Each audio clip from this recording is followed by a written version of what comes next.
Jadi kita nak pergi syurga Allah Subhanahu Wa Taala tu, sebelum sampai kepada syurga Allah tu, bersama-sama kita duduk di dalam taman-taman syurga. Mudah-mudahan asbab itu kita dapat ditempatkan di dalam syurga oleh Allah Subhanahu Wa Taala, disebabkan kita dapat menuntut ilmu, bermuhasabah diri, kita dapat syafaat baginda Nabi sallallahu alaihi wasallam dan dapat rahmat daripada Allah Subhanahu Wa Taala.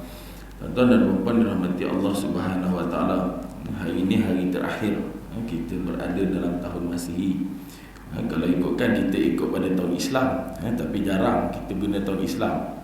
Tahun Islam ni kita guna bersamaan sahaja, tapi biasanya kita guna dengan tahun Masihi.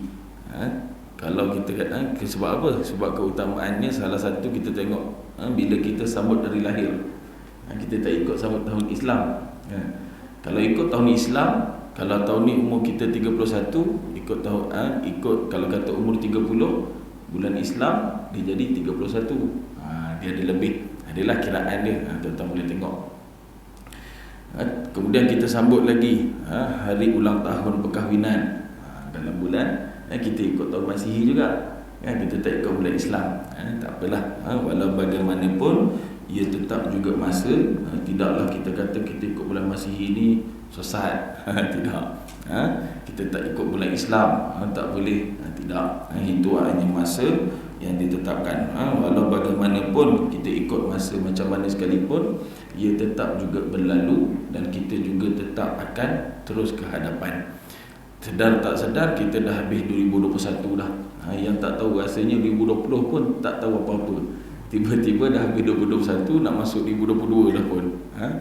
Baik, walau bagaimanapun kita tetap juga akan kembali kepada Allah Subhanahu Wa Taala.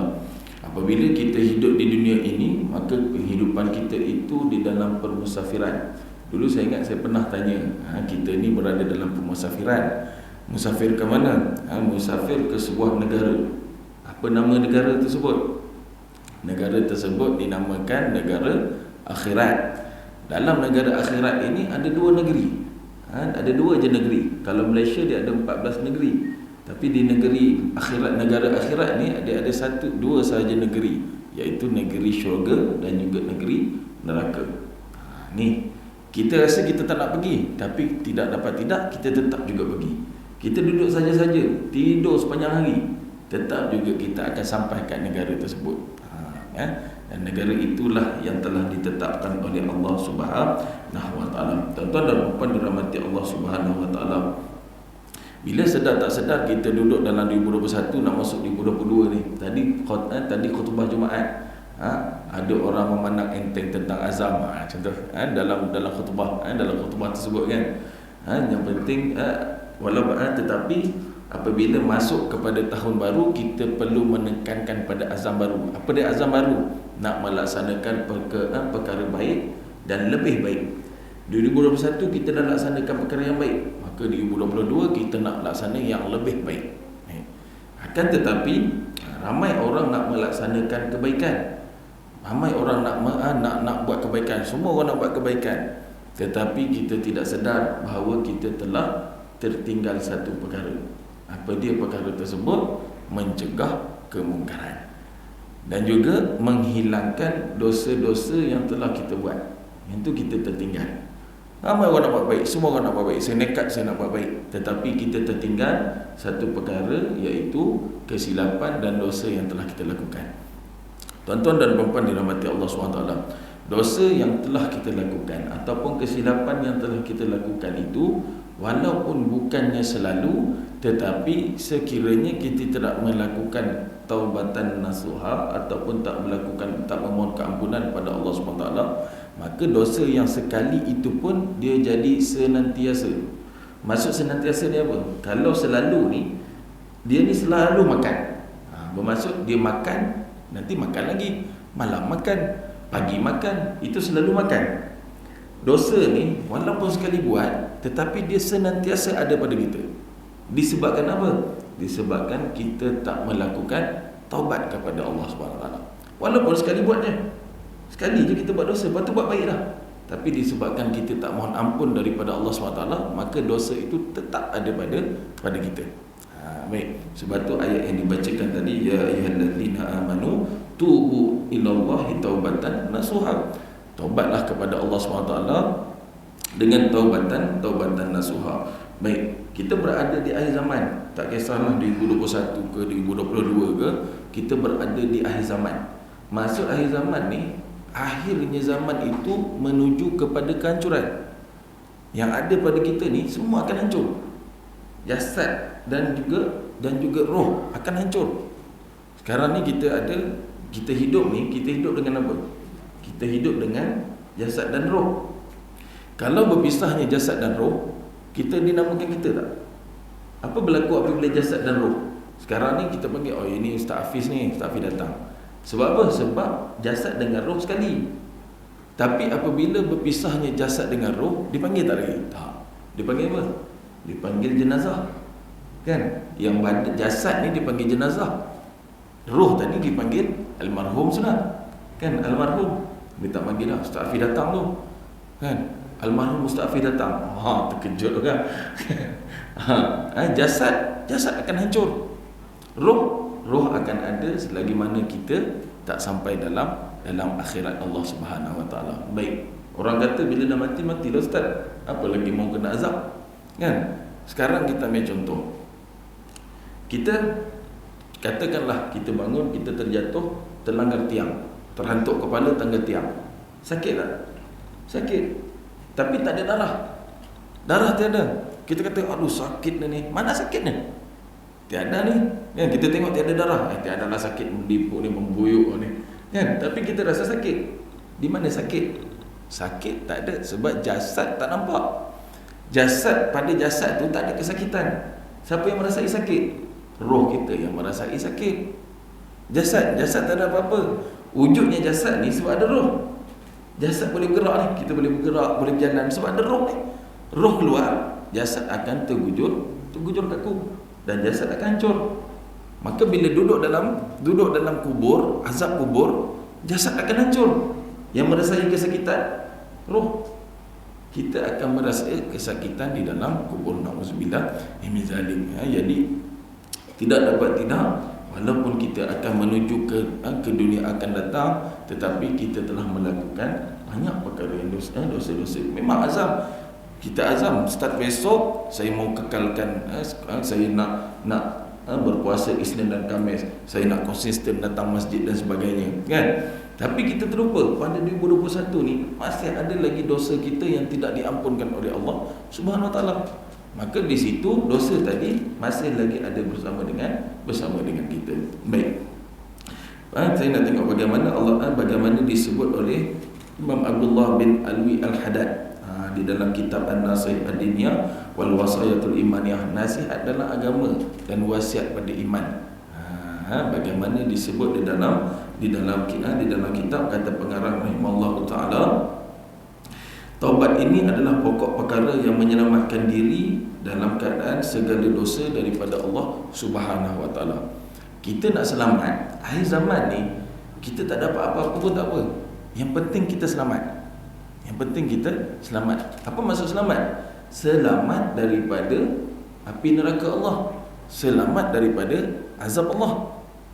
Baik, bagaimana sabda Nabi sallallahu alaihi wasallam? Nabi sebut dalam sebuah hadis, Nabi sebut an Mughirah bin Syu'bah Nabi sallallahu alaihi wasallam, kata Nabi sallallahu alaihi wasallam, la yazalu ta'ifatun min ummati zahirin hatta ya'tiyahum amrullah wa hum zahirun. Kata Nabi sallallahu alaihi wasallam, sentiasa di kalangan kamu ada golongan yang berjaya. Sentiasa di kalangan kamu ni ada golongan yang berjaya dalam perjuangan mereka, sehinggalah sampai satu saat yang dikehendaki Allah mereka sentiasa berjaya. Baik, kata Nabi SAW, la yazalu ta'ifatun ummati, pada umat Nabi Muhammad SAW ni ada satu golongan yang sentiasa berjaya, dan sehinggalah datanglah kepada mereka ini amrullah, urusan daripada Allah Ta'ala, kehendak Allah Ta'ala, maka dia tetap juga berjaya. Siapa dia? Golongan ini adalah golongan yang memperjuangkan agama Allah Subhanahu Wa Taala. Allah Ta'ala yang bagi agama ini, Allah Ta'ala lah yang pelihara agama ini. Kepada siapa? Sesiapa yang ingin berjuang di dalam agama Allah Subhanahu Wa Taala. Berjuang macam mana? Berjuang ni tak mestinya kita kena angkat senjata pergi Palestin. Tak semestinya kita kena pergi berperang. Amrullah ni, amar ma'ruf nahi munkar ni, dalam diri kita pun kita kena buat. Dalam ahli keluarga kita, kita kena buat. Dalam masyarakat kita, kita kena buat. Yang tu yang kita, yang keutamaan untuk meletakkan kita dalam menyelamat. Baik. Jadi orang yang terselamat selain daripada memperjuangkan agama Allah ni, kita berdoa kan? Kita berdoa apa? Allahumma ja'alna minat tawabin wa ja'alna minal mutatahhirin. Ya Allah, ya Tuhanku, jadikan aku daripada golongan yang bertaubat dan jadikan aku daripada golongan yang mutatahhirin, golongan yang bersih. Maksudnya orang yang bertaubat itu adalah orang yang bersih. Sekarang ni kita bersih atau tidak? Wallahu a'lam. Kalau sekadar zahir kita akan nampak ini dalam keadaan bersih dengan pakaian nak solat ni dan sebagainya. Tapi hati kita hanya kita dengan Allah Subhanahu wa taala. Bagaimana kita bertaubat kepada Allah Subhanahu wa taala, melakukan kesilapan, itu adalah satu kebiasaan bagi manusia. Tuan-tuan melakukan kesalahan, saya pun melakukan kesalahan. Tuan-tuan melakukan dosa, saya pun ada melakukan dosa. Tetapi apa yang Allah Taala berikan peringatan dalam Al-Quran, wa may ya'mal su'an aw yazlim nafsahu summa yastaghfirillah hayajidillah ghafurar rahimah. Allah Ta'ala kata apa? Barang siapa yang melakukan su'an, keburukan, au yazlim nafsahu, ataupun melakukan kezaliman pada diri, summa yastaghfirillah, kemudian dia memohon ampun pada Allah, hayajidillah ghafurar rahimah, maka dia akan mendapati Allah Ta'ala Maha Pengampun lagi Maha Mengasihani. Baik. Memang kita tidak terlepas daripada melakukan kesalahan. Sebab apa? Sebab syaitan telah berjanji pada Allah Ta'ala ingin menyesatkan anak Adam. Kita ni anak Adam lah. Sehingga mana? Sehingga hari kiamat. Maka kita akan disesatkan. Maka syaitan ni dia akan sentiasa mendorong kita. Dia mendorong untuk kita buat kejahatan. Mungkin kita tak buat kejahatan yang besar, tapi kita buat kejahatan dalaman. Sebab apa? Sebab amalan kita ini tertakluk kepada dua. Amalan tertakluk pada dua. Apa dia amalan kita? Amalan hati dan juga amalan anggota. Apa dia amalan hati? Amalan hati adalah bagaimana kita beriman pada Allah SWT, bagaimana yang terkandung dalam rukun iman. Itulah amalan iman, amalan hati. Apa dia? Amalan anggota. Amalan anggota yang terkandung dalam rukun Islam. Syahadahnya, sembahyangnya, puasanya, zakat, menunaikan haji dan sebagainya. Itu adalah amalan anggota. Baik, apa lagi amalan anggota? Kita buat baik. Semua yang melibatkan anggota ini adalah amalan anggota. Mungkin amalan anggota kita baik, kita sentiasa melakukan solat, kita sentiasa berbuat baik, kita sentiasa menyebarkan senyuman, sentiasa menyebarkan salam, menghubungkan silaturahim, memberi bantuan. Amalan anggota semua kita buat. Tetapi amalan hati, bagaimana kita meletakkan hati kita dengan Allah Subhanahu wa taala? Bagaimana, adakah dalam hati kita masih lagi ada rasa sifat takabur? Adakah dalam hati kita masih ada sifat iri hati? Adakah dalam hati kita ada lagi sifat-sifat mazmumah, kan? Sifat yang tak boleh melihat kepada kesenangan orang lain dan sebagainya. Semua itu adalah bergantung kepada diri kita. Sama ada amalan hati kita tadi baik ataupun amalan anggota kita yang baik. Dan alhamdulillah, bersyukurlah bagi orang yang menjaga amalan hati dan juga menjaga amalan anggota. Tuan-tuan dan puan-puan dirahmati Allah Subhanahu wa taala, bagaimana kita melihat diri kita pada 2021 ni sebelum masuk pada 2022? Banyak Allah Taala dah bagi nikmat pada kita, kan? Apa nikmat yang Allah Taala bagi? Banyak. Kan kalau nak sebut satu-satu kita kata tiadalah ustaz, merundum saya punya perniagaan contoh, kan? Kita nampak yang tak dapat, tetapi apa yang ada pada kita dan apa yang dapat pada kita, kita tak nampak, kan? Kita tak bagi tahu dan kita tak isytiharkan perkara tersebut. Baik, bagaimana ulama meletakkan kategori nikmat? Kita tengok nikmat ni. Nikmat-nikmat ni boleh jadi ada pada kita dan boleh jadi ada pada orang lain. Tetapi nikmat itu tetap juga anugerah daripada Allah Subhanahu wa taala. Baik, yang pertama apa dia? Yang pertama nikmat duniawi. Nikmat duniawi. Apa dia nikmat duniawi? Nikmat duniawi ni Allah Ta'ala bagikan kepada ada yang dapat dan ada yang tak dapat. Apa dia? Harta benda. Nikmat yang terkandung dalam nikmat duniawi ni harta benda. Ada orang dapat harta benda yang banyak, ada orang dapat kumpul harta yang banyak, dan ada orang tak dapat harta pun. Adakah Allah Ta'ala zalim? Zalimnya sebab saya tak kaya, dia kaya. Boleh cakap macam tu? Tak boleh. Sebab Allah Ta'ala bukannya zalim. Tapi nikmat itu ada pada orang dan tak ada pada orang. Harta kekayaan. Lagi apa dia? Kesihatan. Ada orang sihat, ada orang sakit. Ada orang alhamdulillah terhindar daripada wabak, ada orang terkena wabak. Kan? Itu daripada siapa? Daripada Allah Subhanahu Wa Taala. Ada orang dapat survive, ada orang tak dapat survive. Itu daripada siapa? Allah Subhanahu Wa Taala. Nikmat Allah Taala bagi. Kemudian Allah Taala bagi apa lagi? Allah Taala bagi pangkat. Ada orang pangkat atas, ada orang pangkat bawah. Ada orang kerjanya besar, ada orang kerjanya biasa-biasa. Semua itu apa? Semua itu nikmat daripada Allah SWT. Nikmat duniawi. Maksudnya dunia duniawi apa dia? Kita dapat di dunia. Harta benda dapat, kesihatan kita dapat, pangkat kita dapat, kemewahan kita dapat. Semua kita dapat hanya di dunia. Dan ada orang tak dapat. Baik. Orang yang tak dapat ni macam mana? Mungkin dia ada pada nikmat yang kedua. Apa dia nikmat kedua? Nikmat dini, nikmat keagamaan. Apa dia nikmat keagamaan? Ada orang diberi nikmat oleh Allah Ta'ala sentiasa berbuat kebaikan, sentiasa meningkatkan ketakwaan pada Allah SWT. Sehingga kalau kata semayang 5 waktu dia ada di masjid. Mulut dia tak pernah tak minta. Kalau tak keluar zikir ataupun selawat, dia rasa tak tenang. Mulut sentiasa melazimi zikrullah, selawat pada Nabi SAW. Dia dapat menguasai ilmu-ilmu. Dia dapat ma'rifatullah, kenal Allah SWT. Dia dapat pula ketakwaan yang tinggi, mudah nak buat, rasa seronok, sehingga dia dapat khalawatul iman, dapat rasa seronok dengan kebaikan yang dia buat. Ada orang tak ada, kan? Ada orang tak dapat benda tu. Orang kata, rajin betul lah. Saya di masjid daerah, ada seorang hamba Allah ni, mungkin tuan-tuan kenal. Dari dulu saya datang, saya kata kalau parking belah belakang, saya perasan satu kereta saga warna hitam yang spoiler tinggi tu kan. Dulu saya tak kenal, saya kata, siapa dia ni? Budak muda. 5 waktu lah dia ada. Malah lebih awal lagi daripada kita. Kadang-kadang saya masbuk, dia dah ada lah. Kan? Siapa dia? Yazid, anak abang Haji yang di Ro'un tu. Kan? 5 waktu dia ada di masjid. Dari dulu saya perasan. Saya kata Allah Akbar. Ini antara anak muda yang dekat diri pada agama Allah. Baik, mungkin dia tak dapat dengan harta benda yang lain. Mungkin orang lain pakai kereta besar, tapi dia pakai sagang yang lama je. Tapi hati dia terpaut pada masjid. Baik. Itu nikmat dini. Baik. Yang ketiga nikmat apa? Nikmat ukhrawi. Nikmat ukhrawi. Nikmat ukhrawi ni apa dia? Inilah nikmat yang tertinggi. Nikmat yang dapat ganjaran daripada Allah Subhanahu Wa Taala, dapat pahala yang besar daripada Allah Subhanahu Wa Taala. Yang ni tak boleh dapat pada manusia pun, dan kita tak boleh nampak. Ni dah nampak ni nikmat ukhrawi ni. Tak boleh.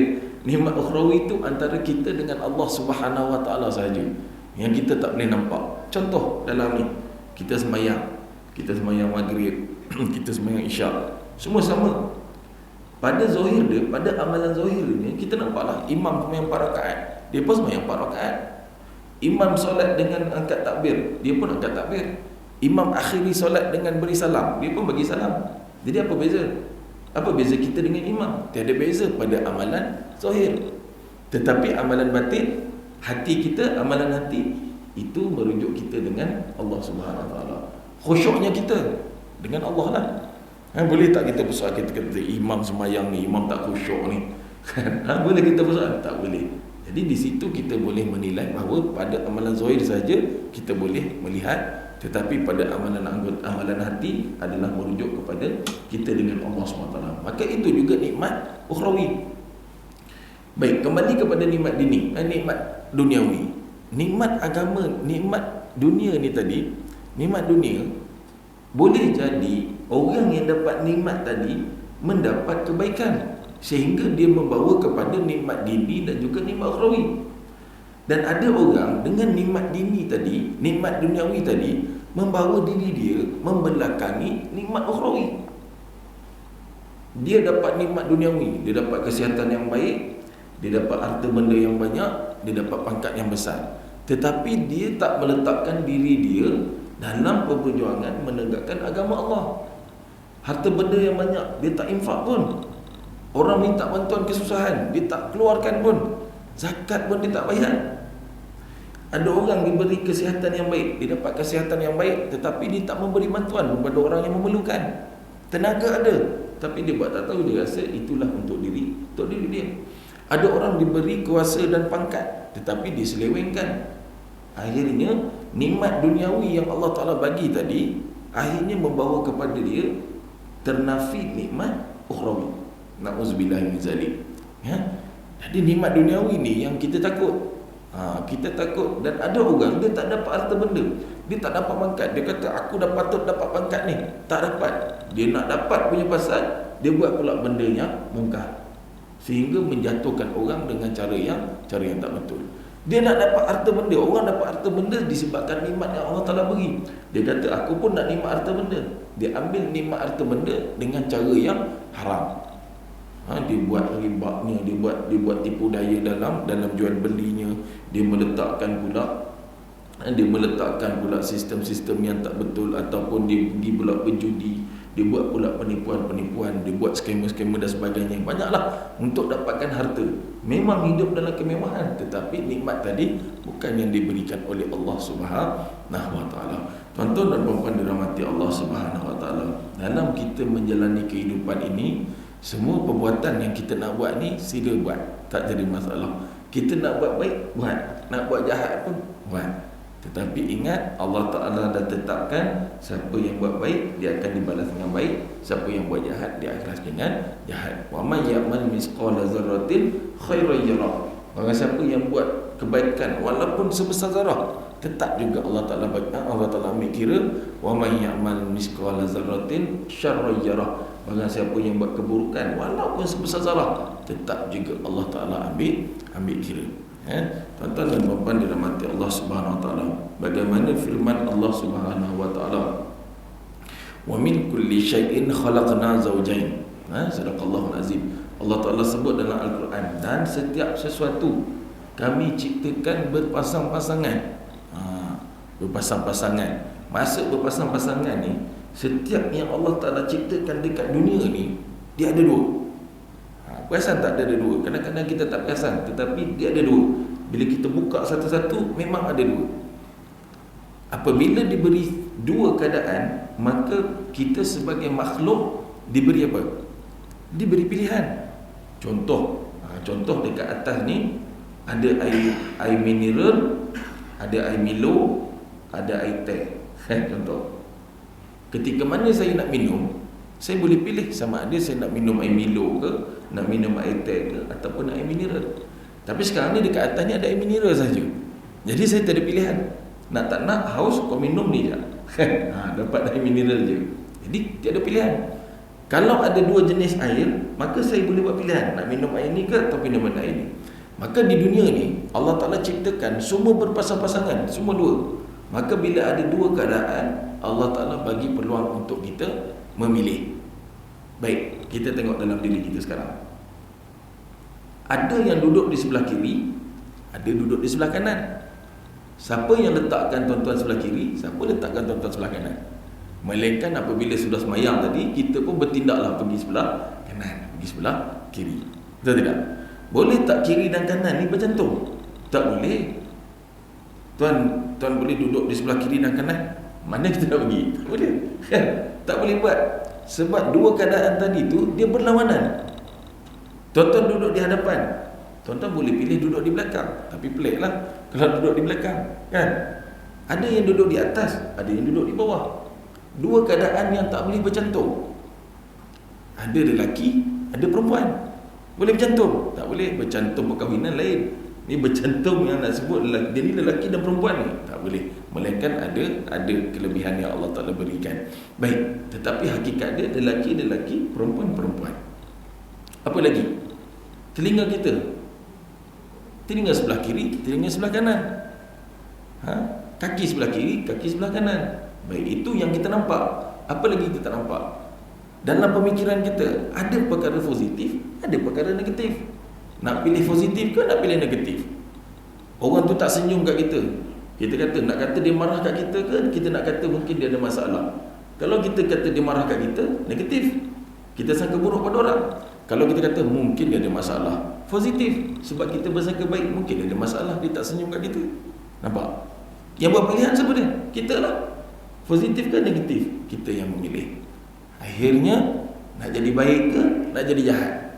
Siapa yang memilih? Kita yang pilih. Nak jadi baik, nak jadi jahat. Nak semayang ke tak nak semayang? Nak bayar zakat ke tak nak bayar zakat? Kita yang memilih. Jangan kita salahkan siapa-siapa. Ketika ini, kalaulah katakanlah ketika ini sakit perut, mau membuang, apa pilihan kita? Duduk senyap kan? Kenapa diam ni? Tunggu Allah Ta'ala angkat, antar pergi dekat tandas. Boleh macam tu?